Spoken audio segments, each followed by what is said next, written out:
Salut à tous, c'est Pliikou. Aujourd'hui on va parler de la vente privée organisée par Square Enix et qui s'est déroulée le vendredi 12 décembre sur Paris. Alors c'était un événement organisé par Square Enix, annoncé entre autres sur Facebook et qui proposait un déstockage de nombreux de leurs produits dans un espace de vente créé dans leur bureau pour cette occasion. Alors j'ai eu la chance d'être dans les premiers à répondre et j'ai donc pu participer à cette vente privée où je ne suis évidemment pas revenu les mains vides.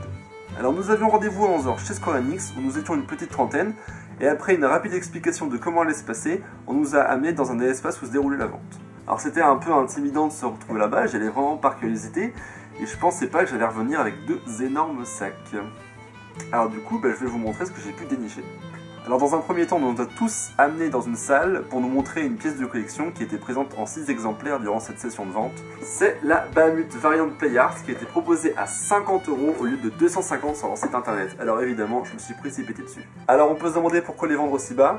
Eh bien c'est justement parce que les boîtes sont pour la plupart abîmées ou alors ont déjà été ouverts et pour de l'exposition, du coup ça perd effectivement de leur valeur et du coup ça casse les prix. Alors on pouvait retrouver dans cette salle beaucoup d'autres produits comme des petits stylos Final Fantasy XI de collection. Alors la pastille verte indique qu'ils étaient donc à 5 € et il n'y avait pas que ça à 5 €. D'ailleurs je m'en suis même pris 2. Sur internet j'ai vu ça coûte 25 €. Alors je suis content d'avoir trouvé des goodies Final Fantasy XI, c'est assez rare qu'on en trouve, j'adore ce jeu.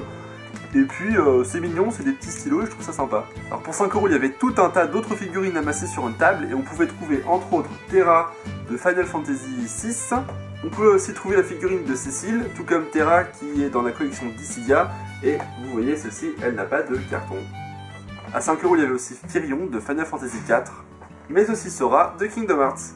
Et j'ai trouvé aussi un mecha de Metal Gear Solid Peace Walker. Alors ce n'est pas du FF, mais comme on le sait tous, Square Enix ne fait pas que du Final Fantasy, mais il faut aussi des personnages d'Uncharted, de Alien, de Batman, mais aussi de Halo. Alors dans une autre salle, parce qu'en fait il y avait deux salles reliées par un couloir où il y avait aussi des figurines partout, nous avions d'autres goodies, des bijoux, mais aussi d'autres figurines un tout petit peu plus chères, comme la figurine de Riku de Kingdom Hearts 1 qui était à 80 €, mais qui valait vraiment le coup parce que c'est une figurine plutôt rare.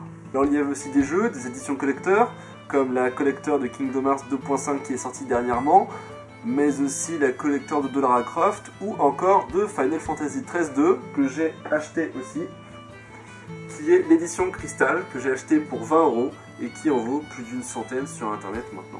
Alors voilà, c'était une très bonne opération de Square Enix qui pourrait apparemment la renouveler, vu le succès que ça a eu. Alors toutes les vidéos que vous pouvez voir là ont été tournées vers la fin de la vente, c'est pour ça qu'il n'y a plus grand chose sur les étagères et sur les tables, car vraiment beaucoup de choses ont été achetées là-bas.